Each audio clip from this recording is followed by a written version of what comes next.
네, 풍성한 한가위 되길 바랍니다. 네, 연휴가 되게 긴데 어떻게 계획을 하고 있어요, 여러분? 네, 잠 많이 자기, 뭐 넷플릭스 많이 보기, 뭐 이런 것들로 네, 아낌없이 즐겨내기라는 제목으로 말씀 전하려고 하는데요. 어, 고린도후서 9장 말씀을 보면서 우리가 하나님께 대한 사랑의 표현에 대해서 조금 더 진지하게 고민하고 생각해 보는 시간이 되었으면 좋겠다는 생각이 드는데요. 우리가 하나님을 사랑한다고 표현하는 모든 표현들을 어떻게든 표현한들 그것이 하나님께 받은 사랑을 다 표현할 수는 없을 것입니다. 우리는 하나님을 사랑한다고 할 때 어떻게 여러분들은 어떤 방식으로 표현하고 계세요? 우리는 먼저 사랑을 표현할 때 말로써 하죠. 말로써. 말로 표현하는 대표적인 것은 우리에게 어떤 것이 있겠습니까? 뭐 찬양이 될 수도 있고요. 그죠? 기도가 될 수도 있고 그것이 하나님을 사랑한다라고 표현할 수 있는 방법 중에 하나이겠습니다. 둘째로는 몸으로 합니다. 다시 말해서 몸으로 한다는 건 무엇입니까? 율동 이런 게 아니라 몸으로 하나님을 사랑한다고 표현하는 것은 봉사의 직무를 감당하는 것이겠죠. 여기 있는 친구들 중에 또 1, 2, 3부 성가대 섬기는 친구들도 있고 또 교사로서 각자 부서에서 섬기는 친구들 또 임원들 안내위원들 봉사 식당 봉사 또 어른들 뭐 주차 봉사 여러 가지 봉사를 통해서 또 사랑을 표현하기도 합니다. 세 번째 무엇입니까? 주님 앞에 준비된 어떠한 물질을 드리게 되는 것이죠. 여러분들이 사랑을 표현할 때 사랑의 언어 중에 선물을 받는 것도 사랑의 언어 중에 하나인 거 여러분 아시죠? 무언가를 누군가에게 준비된 것을 주는 것이죠. 예배를 드릴 때마다 주를 사랑하는 표로 우리도 물질을 들여서 주님 앞에 사랑을 고백하기도 합니다. 말로는 아무리 사랑한다고 해도 진정한 헌신과 섬김이 없으면요 진실한 사랑이 전달되지 않아요. 우리가 너무나 잘 알고 있는 창세기 21장에 이삭의 번제 사건이 있는데 이 이삭 번제 사건에 목사님이 예전에도 이 본문 가지고 설교한 적이 있는데요. 여러분 아브라함이 이삭을 번제하고 나서 아브라함이 받은 것은 무엇이었습니까? 바로 복이라는 것이었습니다. 창세기 22장 16절 17절 말씀인데요. 이렇게 그 이삭 번제 사건을 이렇게 표현하고 있어요. 다 같이 읽어보겠습니다. 이르시되 여호와께서 이르시기를 내가 나를 가리켜 맹세하노니 네가 이같이 행하여 네 아들 내 독자도 아끼지 아니하였은즉 내가 내게 큰 복을 주고 내 씨가 크게 번성하여 하늘의 별과 같고 바닷가의 모래와 같게 하리니 내 씨가 그 대적의 성문을 차지하리라. 여러분 16절 말씀 잠깐 띄워주시겠어요? 네, 내가 이같이 했습니다. 이삭 번제 사건을 얘기하죠. 네 아들 독자를 아끼지 아니하였어요. 이것을 주니까요 17절에 보니까 결론은 뭐예요? 복을 받았다라는 거예요. 큰 복을 주고라고 되어 있습니다. 한마디로 여러분 하나님은 우리가 사랑하시는 것을 보시고 우리가 하나님께 사랑을 드릴 때 하나님께서 우리에게 뭘 원하세요? 네가 하나님을 경외하는 줄 알고라고 얘기하세요. 경외하는 줄 안다. 한마디로 우리가 사랑을 표현한다는 것은 상대방을 존중하고 경외할 줄 아는 것이 사랑의 표현이겠죠. 우리가 하나님께서는 사랑하는 것을 보시고 복을 주시는 분이세요. 한마디로 우리에게 복의 근원이신 그 분께 우리가 사랑을 표현할 때 그 복의 근원 되신 그분은 우리에게 복을 주십니다. 그리고 우리를 복이라고 말씀하시죠. 그래서 우리는 하나님을 사랑한다라고 매일같이 고백하고 복의 근원 되신 그분께 복을 받아야 돼요. 목사님이 성경에 나오는 많은 복들을 뭘로 바꿔서 읽으면은 그래도 그나마 이해된다고 얘기했어요? 구원, 그렇죠? 그죠? 구원으로 바꿔 읽으면 거의 90% 일치한다. 무슨 이렇게 얘기했습니다. 왜냐하면은 우리가 생각하고 있는 복의 이미지가 여러분들에게는 금은 보화잖아. 통장의 잔고 막 이런 거잖아. 그죠? 하나님께서 주시는 그 복이 임하는 것, 우리에게 구원이 임하는 것. 내가 어떠한 상황 가운데에서 하나님을 사랑한다고 하나님을 찾을 때, 그 주님을 찾을 때 우리에게 복이 임하죠. 그 사랑이 있는 곳에는 섬김이 있는데 오늘 1절을 보면은 바울이 이렇게 얘기해요. 이전에도 계속 연보에 대한 얘기를 하면서 9장에서 이렇게 얘기합니다. 연보를 어떻게 표현하냐면 성도를 섬기는 일이라고 표현을 합니다. 성도를 섬기는 일. 이것은 단순히 헌금이라고 얘기하지 않고요. 성도를 섬기는 일이라고 고백해요. 섬김은 무엇입니까? 곧 사랑의 표현이죠. 형제의 아픔을 함께 느끼고 그 아픔을 덜어주기 위해서 물질과 사랑을 나누는 것이, 그것이 바로 교회의 참된 섬김이자 주님께서 원하시는 사랑의 공동체의 모습이라는 것입니다. 그런데 우리는요, 오늘날 사회 가운데에 물질 만능주의에 살아가고 있고 만문이 지배하는 상황 가운데 있다 보니까요, 이 사랑의 섬김에 대한 표현이요 굉장히 인색해지고 어려울 때가 너무나 많아요. 그래서 돈 얘기가 나오고 돈 문제가 걸리면요 굉장히 날카로워집니다. 고린도 교회는 이 일에 자원하여 참여하고자 했습니다. 바울이 고린도후서 9장에 뭐라고 표현하냐면 이 일을 위해서 몇 년을 준비했다고 표현합니까? 1년을 준비했대요. 1년이요. 1년 전부터 그들의 열심을 다른 교회에 자랑하기도 했습니다. 그리고 다른 교회들에게 그것들이 격려가 되고 그 사랑이 전파되었어요.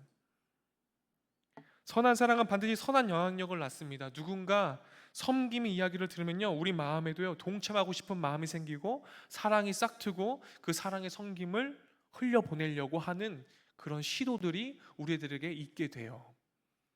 그런데 사랑이 아닌 인색함은 우리들을 더욱더 움켜쥐게 만들고 더욱더 어렵게 만들죠. 나눔과 섬김이란 단어가요 굉장히 어렵게 우리들에게 다가올 때가 있습니다. 하지만 바울은 그들의 결심이 말뿐이 되지 않기를 바랬기 때문에 결단보다는 더 중요한 건 무엇이다? 실행을 얘기합니다. 사랑은요 실천해야지 완성되어져요. 예수님께서 이 땅에 오셔서 사랑한다 사랑한다고 말만 하시고 그냥 하늘로 올라가셨으면요 예수님의 십자가 사랑은요 우리에게 느껴지지 않을 거예요. 근데 예수 그리스도의 그 십자가의 사랑은 이 땅에 오셔서 친히 실행하셨어요. 어떻게 실행하셨어요? 주님은요 십자가에서요 벌거 벗으셨어요. 그 예수 그리스도의 그 벌거 벗음 때문에 우리가 그리스도로 새 옷을 입을 수 있게 된 것입니다. 예수님이 십자가에서 그 십자가의 사랑을 표현하지 않고 벌거벗지 않았으면요 우리는 그리스도의 사랑으로 옷 입을 수가 없어요. 그분이 벌거벗으셨기 때문에 우리가 그분의 옷을 입을 수 있고 느낄 수 있고 경험할 수 있습니다. 그리고 그 사랑을 통해서 우리가 그 사랑에 부음바 되었기 때문에 사랑을 흘려보낼 수 있는 것이죠. 예수님의 사랑이 우리들에게 부음바 되지 않고 그 예수 그리스도의 사랑을 옷 입지 않으면요 우리들의 사랑은요 다 헛것입니다. 왜냐하면 인간의 사랑은요 여러분 한계가 있다니까요. 사람이 하는 사랑은요 여러분 거짓될 때가 너무나 많아요. 그리고 변질되지 않을 때가 너무나 많고 순수하지 않을 때가 너무나 많기 때문에 예수의 이름을 부르는 자들에게, 예수 그리스도의 이름을 의지하는 자들에게 참된 사랑이 선포되어지고 그것들이 흘러가더라는 것입니다. 여러분 예수님 붙들고 계십니까? 우리들에게 수많은 시간들이 흘러갑니다. 여러분들 여기에서 하나님께서 24시간 안 주신 분들 없죠? 다 동일하게 24시간 줬어요. 그 24시간이라는 시간은 누구에게나 흘러갑니다. 그런데 여러분 중요한 게 있어요. 그 24시간의 시간 중에 하나님께서 개입하시는 시간이 얼마나 되는지를 여러분 생각해 보세요. 하나님께서 개입하는 시간이 많으면 많을수록 하나님을 사랑한다라고 고백하는 자일 것입니다. 그런데 여러분들 24시간 중에 누구나 다 똑같은 시간을 갖고 있지만 내 인생 가운데 하나님께서 개입하신 시간이 별로 없다? 여러분 그것은요 하나님을 사랑하지 않는 것입니다. 사랑에는요 타이밍이 중요합니다. 그렇죠? 타이밍이 중요해요. 어마어마하게 중요합니다. 타이밍이. 네.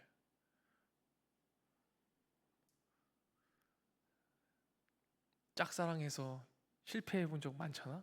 그렇죠? 짝사랑의 끝은 왜 끝나요? 왜 짝사랑으로 끝나? 실행하지 않아서. 그렇죠? 실행하지 않아서. 타이밍이 중요해요. 하나님의 사랑이 우리에게 부음받아서 그 사랑이 흘려보내는 사랑의 실천으로까지 나아가려면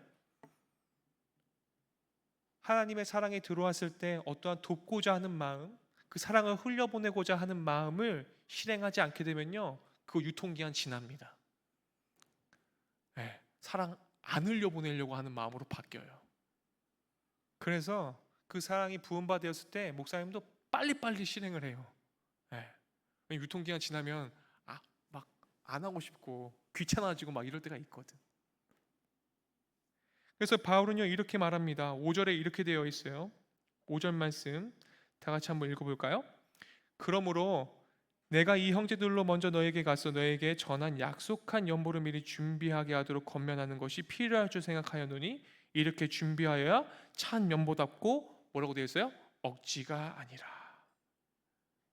여기서 연보란 율루기아는요 뭐라고 표현하고 있냐면요, 원어로는 복이라는 단어랑 같아요. 율루기아, 복입니다. 복. 이렇게 준비하여야 참 복답고 억지가 아니다, 이렇게 읽으시면 돼요. 참된 헌금은요, 참된 연보는요 의무나 체면 때문에 하는 것이 아니라요, 뭐예요? 이게 복이라는 거예요. 복이 흘러가게끔 해야 된다는 거예요. 사랑과 감사에서 나오는 복된 행위라는 것입니다. 그래서 이게 뭐라 그래요? 억지가 아니니라 라고 얘기하고 있어요, 성경에서. 억지가 아니다. 여기서 억지에는요 무슨 뜻이냐면 탐심이란 뜻을 갖고 있어요. 그럼 뭐예요? 탐심 때문에 억지가 생겨요. 우리 탐심 때문에 억지로 하게 돼요.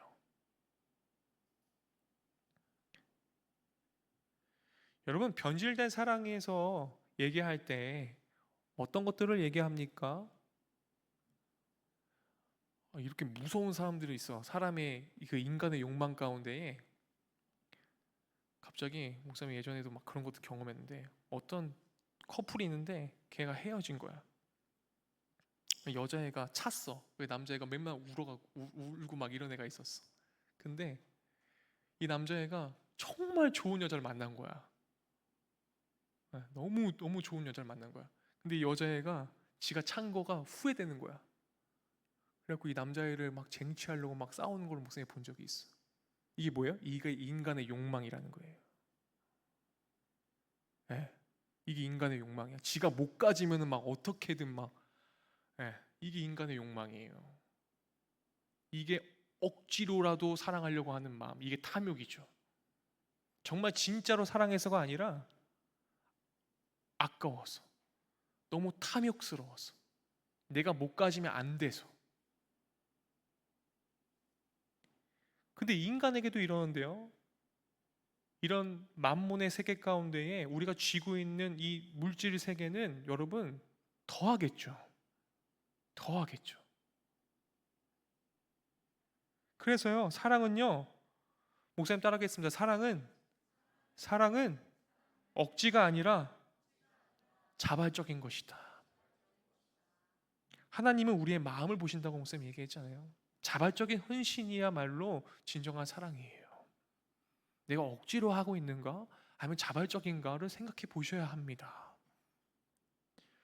사랑으로 드리는 자를 보시고 그 마음에 복을 더하세요.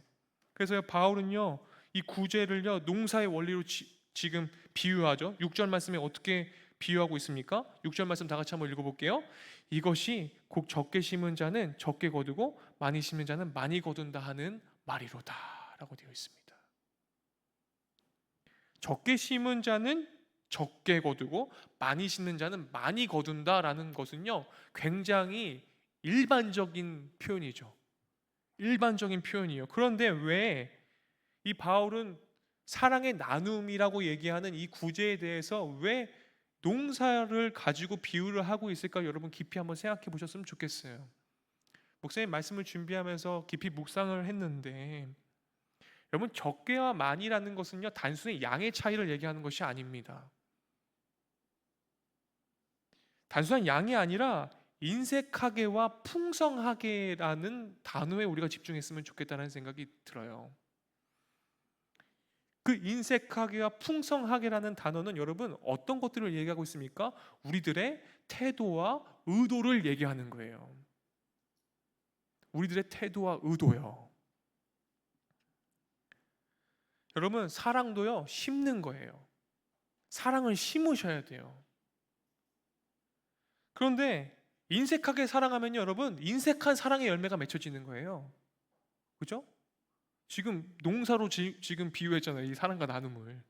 그죠? 인색한 사랑이면요, 인색한 사랑이 열매가 맺혀져요. 근데 풍성한 사랑을 심으면 어떻게 되겠습니까? 풍성한 열매를 맺겠죠. 그래서 7절에 적게 심는 자는 적게 거두고 많이 심는 자는 많이 거둔다는 말이로다 하면서 7절에 뭐라고 되어 있습니까? 7절 말씀 다 같이 읽어보겠습니다. 시작!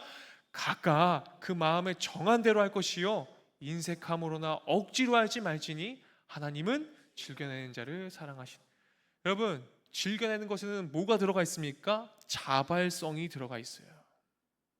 그렇죠? 억지로가 아니라고요. 억지로가 아니라고요. 많이 드려서가 아니라요, 즐겁게 드리는 태도를 보세요. 즐겁게 사랑하는 태도를 보신다고요. 그게 진짜 사랑이잖아요. 사랑하면 즐거워야 되잖아요. 근데 사랑하면 할수록 왜 이렇게 힘이 들지? 왜 이렇게 해결해야 될 것들이 많지? 왜 이렇게 자꾸 문제가 생기지? 왜 내 사랑에는 형통함이 없지? 네. 왜 자꾸 이렇게 자연스럽지 못하고 계속 억지스럽지? 이 사랑이? 네. 억지스러운 사랑을 하고 있다면 여러분 빨리 놓으셔야 돼요. 사랑은 굉장히 즐겨내는 것이고 굉장히 자연스러운 것이고 굉장히 자발적인 것입니다. 주님은 그렇게 즐겁게 드리는, 즐겁게 사랑하는 태도를 원하세요. 우리가 억지로 사랑하고 인색함으로 사랑하는 거 말고요. 나의 욕망 때문에 버리지 못해서 억지로 사랑하는 거 말고요. 우리가 가진 것을 나누는 일은요, 그 사랑을 심는 일은요, 하나님께서 우리에게 맡기신 사랑을 흘려보내는 통로이기 때문에 우리에게 사랑을 부어주시는 것입니다. 바울은 이렇게 덧붙입니다. 8절에 하나님이 능히 모든 은혜를 너에게 넘치게 하시나니 이는 너희로 모든 일에 항상 모든 것이 넉넉하여 모든 착한 일에 넘치게 하려 하십니다. 주님은요, 우리들에게 차고 넘치게 복을 부어주시려고 준비되신 분이세요. 우리가 풍성한 사랑을 심으면 심을수록 더욱더 풍성하게 채워주십니다. 여러분, 그것들을 꼭 경험해 보셨으면 좋겠어요.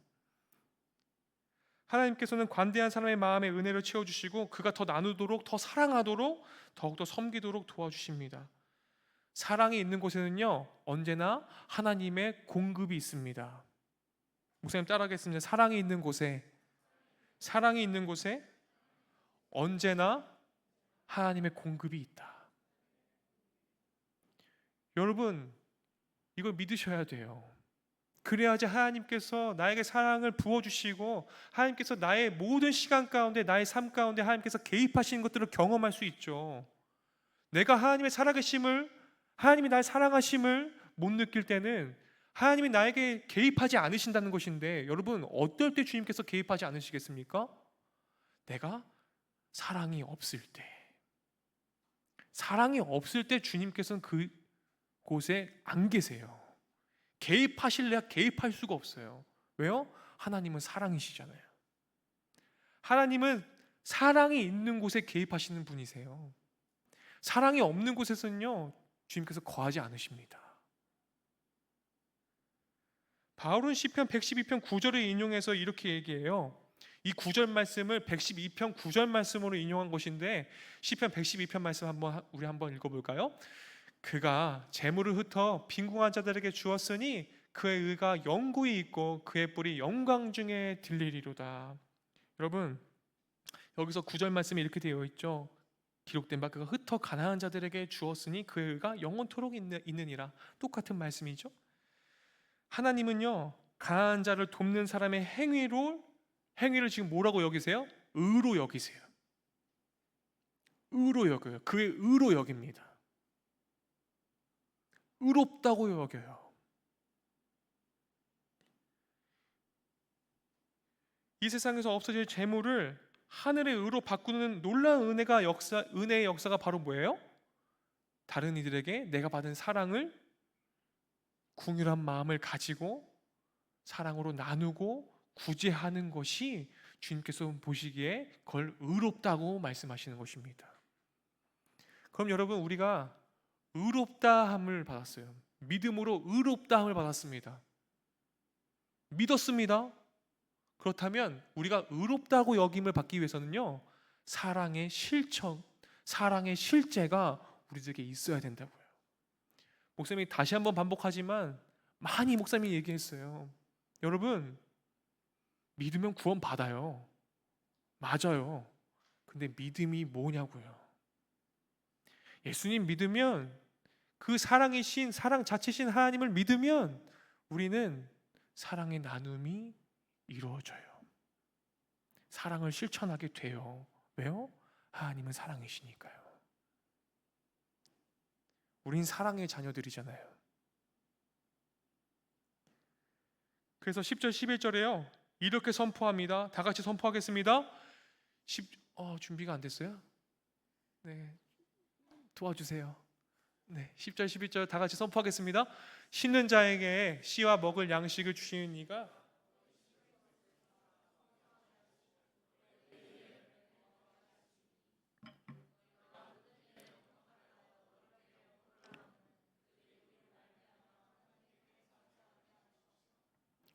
여러분, 우리가 목사님이 좀 분별하고 싶어서요. 여러분, 자발적인 사랑을 하고 자발적인 나눔을 하고 그렇게 사랑을 표현한 일에 있어서 우리가 그 사랑을 하게 되면은 성경에서는 그 결과값을 뭐라고 얘기합니까? 하나님께 감사하게 된다라고 얘기하고 있어요. 근데 내가 어떠한 사랑을 실천했는데 내 감사가 없어. 여러분, 그거요. 억지로 한 거예요. 그게 억지로 한 거라는 거예요. 그 대가를 바라고 한 거라는 거예요. 그래서 여러분들이 어떠한 사랑을 실천함에 있어서 그 실천의 결과값이, 그 열매가 감사로 드러나길 바래요. 억지로 하지 않길 바래요. 우리가 나누는 사랑의 씨앗은요, 결코 헛되지 않습니다. 우리 주님께서는 우리들에게 씨앗을 분명히 주시고 우리들에게 열매를 맺게 하시는 분이신데, 그 의의 열매로 우리가 자랐을 때 우리가 결국엔 뭘로 맺혀져요? 감사의 열매로 맺혀집니다. 우리들의 열매가 잘 익고 나면요, 그것은 감사의 열매가 될 것이에요. 그래서 가을에 여러분, 어떤 계절이라고 목사님이 얘기했습니까? 수확의 계절. 그죠? 수확의 계절. 이 수확의 계절은 뭐예요? 우리가 어떤 절기를 보냅니까? 추수 감사주의. 우리가 주님께 드림으로 말미암아 우리들에게는 감사가 넘쳐나게 되는, 그것을 못했기 때문에 가인과 아벨의 제사가 여러분 차이가 있는 것입니다. 아벨은 적은 것을 드리실지라도 주님께 감사의 열매를 맺었지만 가인의 예배는 왜 안 받으셨습니까? 그가 드리고도 감사가 없었기 때문에.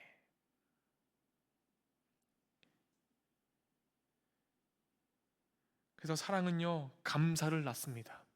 그리고 그 감사는 하나님께 영광을 드리게 됩니다.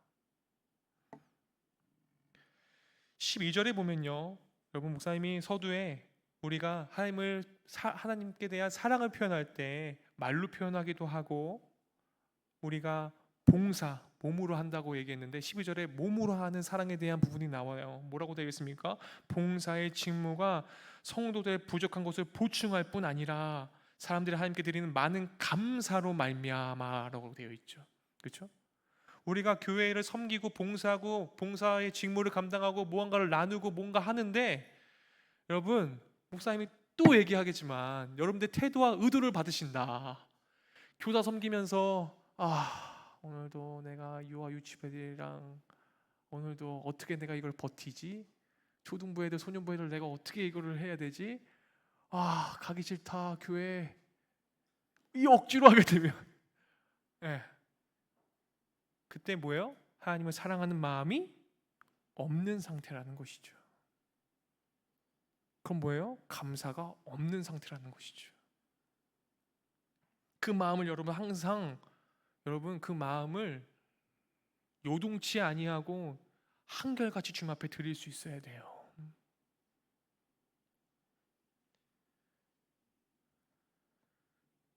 초대교회는요, 이 봉사에 대한 부분에 있어서 이 물질적 섬김, 봉사의 섬김도 다 하나님께 드리는 예배의 행위로 보았습니다. 여러분들이 교회에서 하는 모든 봉사와 또 어떠한 봉사 단체에서 이렇게 하는 봉사의 일들, 또 우리가 사랑으로 구제하고 나눔을 하고 실천하는 일들, 모든 일들이 여러분 그것이 뭐예요? 그것이 예배라는 것이죠. 목사님이 9월 마지막 주에 추천했던 오늘이라는 예배라는 책 여러분 다 안 읽어봤죠? 한번 좀 읽어보셨으면 좋겠어요. 그래서 여러분들의 오늘이라는 예배가 회복되길 바랍니다. 목사님 굉장히 좋아하는 여성 신학자예요.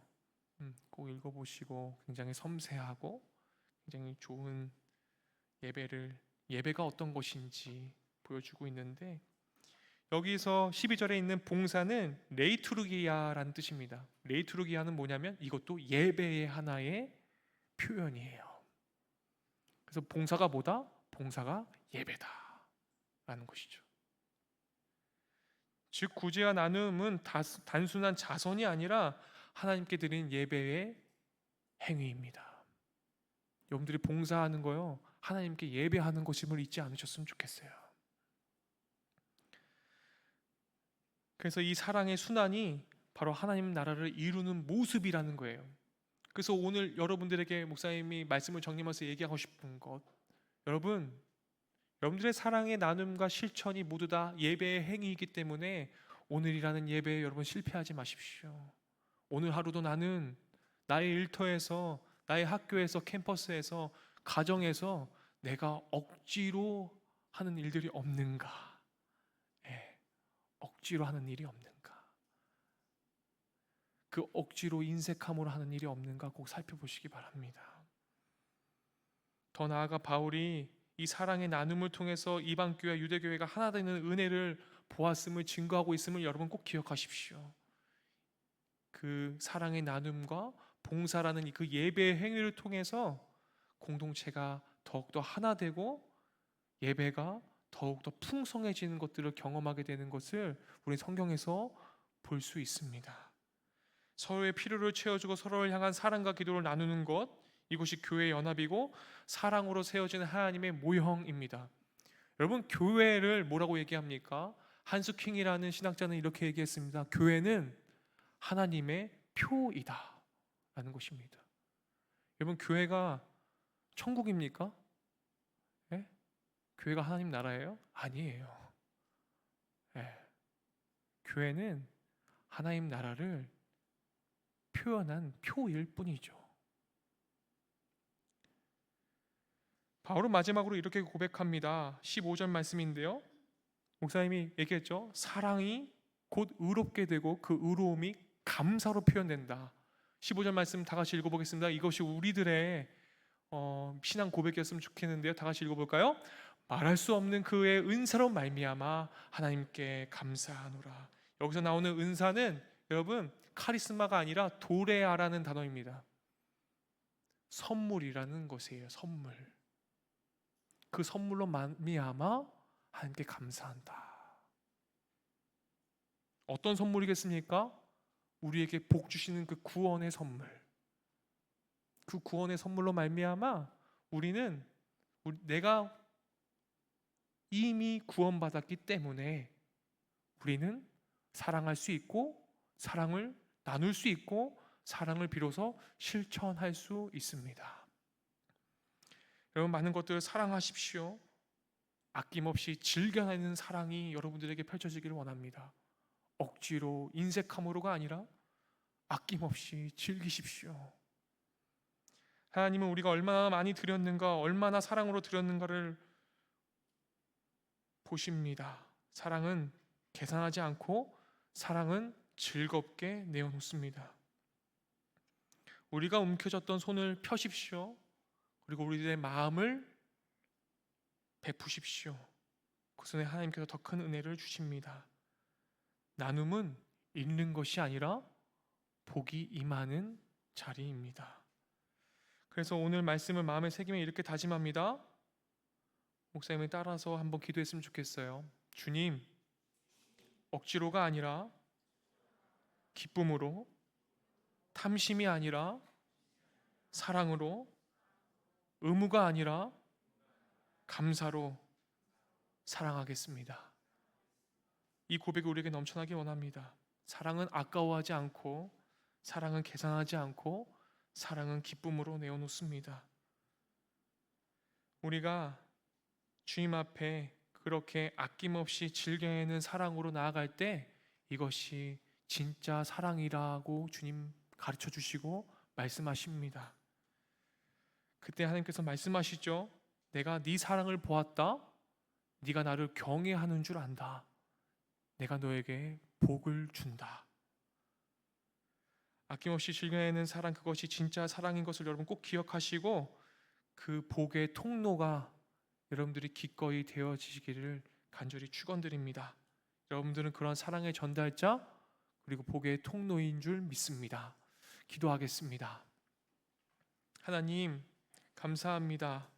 우리에게 주어진 모든 것들이, 모든 피조세계와 모든 물질이 모두 주께로부터 왔음을 입술로만 고백하는 것이 아니라 우리가 정말로 하나님을 사랑한다라고 고백하는 그 삶이, 우리들에게 펼쳐지는 그 삶이 나눔과 실천으로 이루어짐을 알게 하심에 감사드립니다.